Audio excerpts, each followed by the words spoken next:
America की तैयारी, Israel की तैयारी, इधर ईरान की तैयारी। ईरान को भी पता है कि एक इजराइल है, एक अमेरिका है, वो लड़ने आ रहा है। अब यहाँ तो कथा ये आप बता रहे हैं कि अमेरिका पर लड़ाई करने के लिए कजाकिस्तान से कोई एक प्राणी, और उसने अमेरिका का फतह कर लिया। और उस आदमी को, कजाकिस्तान वाले को, अमेरिका जाने का रास्ता नहीं पता। उसको यही नहीं पता अमेरिका है कि वो पहुंचा इंग्लैंड तक, पहुंचा कि नहीं पहुंचा नहीं पता। इंग्लैंड वालों ने कहा हम अमेरिका जा रहे हैं। उसने कहा कहाँ अमेरिका? ये नरेटिव बता रही हूँ अलेक्जेंडर वाला, तो बगले में है, बहुत भारी धनी देश है। तो बोला अच्छा चलो हम अमेरिका भी जीत लेते। अलेक्जेंडर वाले नरेटिव में ऐसे ही लिखा है ना हाँ, कि ऐसे ही लिखा है। पर्सिया वालों ने बताया कि भारत है, तो उसने कहा चलो भारत भी लड़ लेते हैं। तो उसके सिपाही सब परेशान हो गए। अब धीरे धीरे चल रही है। हाँ हाँ हाँ। ये जो ग्रीस है, ये जो मैकेडोनिया है, जो स्पार्टा है, जो हेलेन है, जो एथेंस है, यहाँ आदमी कितने हैं?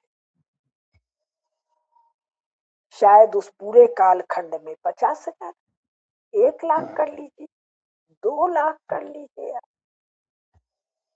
उसमें स्त्रियों को छाड़ दीजिए, बूढ़े बच्चों को छाड़ दीजिए, तो थोड़े आदमी लेके निकलेगा। कहाँ से निकल रहा है? पानी से निकल रहा है। तो पानी में कितना नाव, कितना चप्पू। अब हम कथा रिकंस्ट्रक्ट कर रहे हैं ये सोच के कि कोई अलेक्जेंडर था, और वो उतरा कहाँ उतरा? एशिया माइनर में उतरा। अब भाई जिस भूगोल का जरा भी ज्ञान है, वो एशिया माइनर, या चलो इजराइल से ईरान की यात्रा कर लो, इजराइल के हाइफा से ईरान की यात्रा करो, तो रास्ते में कितने देश हैं? उस समय ये देश नहीं थे। क्यों नहीं थे? क्योंकि ये देश तो बने हैं 20वीं शताब्दी में। लेकिन जरा जरा जरा जरा से मनुष्य तो थे। ये क्षेत्र पूरा का पूरा क्या है? ये क्षेत्र पूरा का पूरा है रेगिस्तान है, पठार है, पहाड़ है, भयंकर रेगिस्तान है। अच्छा, जब टेरेन अलग होता है, यानी जमीन अलग अलग प्रकार की होती है, तो अलग अलग प्रकार के पशुओं से आना पड़ता है। अब वो मिसाइल तो नहीं है कि मारा इजराइल से जाके गिरा तेहरान पे। चल के आना पड़ेगा, पहिया पहिया पहिया पहिया चल के आना पड़ेगा। कोई घोड़े पे आएगा, कहीं ऊंट पे आना पड़ेगा, कहीं खच्चर पे आना पड़ेगा। भारत आना है, अफगानिस्तान वगैरह सब पार करके आना है। तो आपको मिलिट्री का छोड़ो, नॉर्मल ट्रेडिंग सुनो, तो ये किस टेरेन से आप पार कर रहे हैं? एनिमी टेरेन से। इस नरेटिव में क्या बताया जा रहा है? ये पूरा किसी पर्शिया के राजा का राज्य था। उस पर्शिया के राजा का जगह जगह पर सैनिक डिप्लॉयमेंट था। तो जब तुम उड़े, उतरे, लड़ाई किए, तो लड़ाई किसी भी औजार से, किसी से भी लड़ दोगे। हवा कह रहे हैं, जमीन में लड़ना है, पानी में लड़ना है, पहाड़ में लड़ना है, तंगलियों में लड़ना है। तंगलियों का मतलब तंग सकरी, वो वैलीज में लड़ना है, घाटियों में लड़ना है। सब लड़ाई एक सा है। ऑफेंसिव वॉरफेयर, डिफेंसिव वॉरफेयर, गर्मी का लड़ाई, जाड़े का लड़ाई, बरसात का लड़ाई, नदियों को पार करने का लड़ाई। लॉजिस्टिक से कोई लेना देना। और इस क्षेत्र में आपको रास्ता बताने वाले कौन है? वो जिन पर आप आक्रमण कर रहे हैं। आपके पास इस क्षेत्र का कोई नक्शा ही नहीं है। अभी हम लोगों ने ऑपरेशन सिंदूर में क्या सुना कि हमारा एक कोई मिसाइल चला, प्रेसाइजली कहाँ घुसा और वो एटॉमिक बंकर को तबाह कर दिया। तो इतना प्रेसाइज हम कैसे किए, हमको अंतरिक्ष से फोटो आ रहा था, टाइमिंग था, क्या था क्या था। इस सिकंदर बेचारे के पास तो भाषा ही नहीं है भाई। ये जो बोली बोल रहे हैं मैकेडोनिया में, इस पूरे रास्ते में 30-40 बोली है। बोली कौन बोल रहा है? और अभी हम लोग सुन रहे हैं कि हथियार बनाने में कितना पैसा लग रहा है। तुम कुछ नहीं तो कपड़ा लत्ता अनाज तो लेके चलोगे, लेके नहीं चलोगे तो यहाँ खरीदोगे सोना चांदी का। अच्छा, और लंबे लंबे स्ट्रेच हैं, कैसे? निर्जन स्ट्रेच। ये निर्जन स्ट्रेच कितने लंबे हैं, महीनों का ठिकाना नहीं। जानकार के लिए तो कोई कहेगा यहाँ ट्रेडिंग हो रही थी। हाँ जी, ट्रेडिंग तो हो रही थी, लेकिन ट्रेडिंग कौन कर रहे थे? भारतीय लोग कर रहे थे। कैसे कर रहे थे? From one point to another point, from then that point to another, then another, then another. और यहाँ सब हमारे डिपोज हैं, डिपोट है। डिपोज क्या है?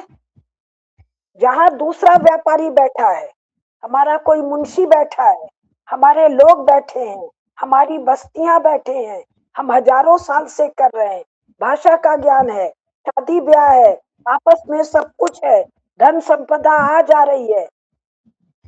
सिकंदर तो व्यापार करने नहीं आया था भाई, लड़ने आया था। तो रसद की आपूर्ति और डिफरेंट टेरेन से जब सैनिक गुजर रहा है तो सैनिक के शरीर की तैयारी, किसी विषय पर बात है, किसी विषय पर चर्चा नहीं।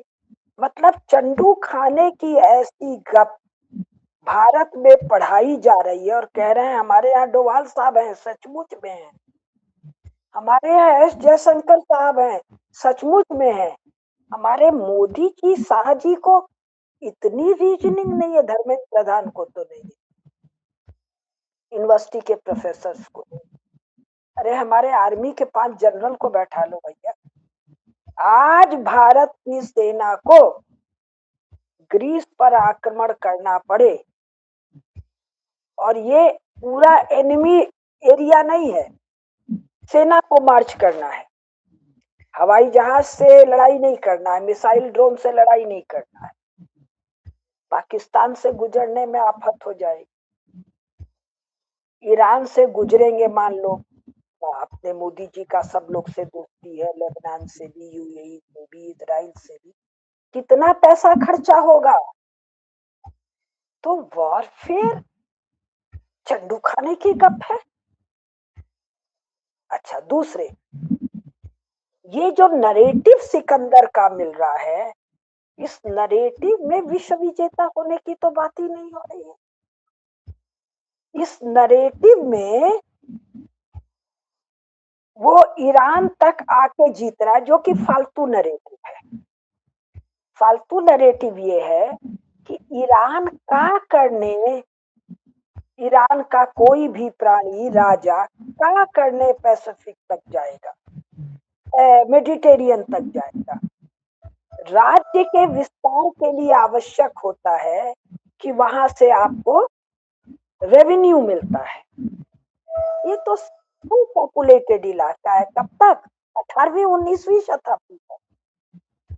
कॉर्नर्स में, पॉकेट्स में छोटे छोटे छोटी छोटी बस्तियां हैं, जिसको ओटोमन एम्पायर कह रहे हैं, जो एशिया माइनर में है, जिसको अनातोलिया ये कहते हैं, जिसको अब ये तुर्की कहते हैं।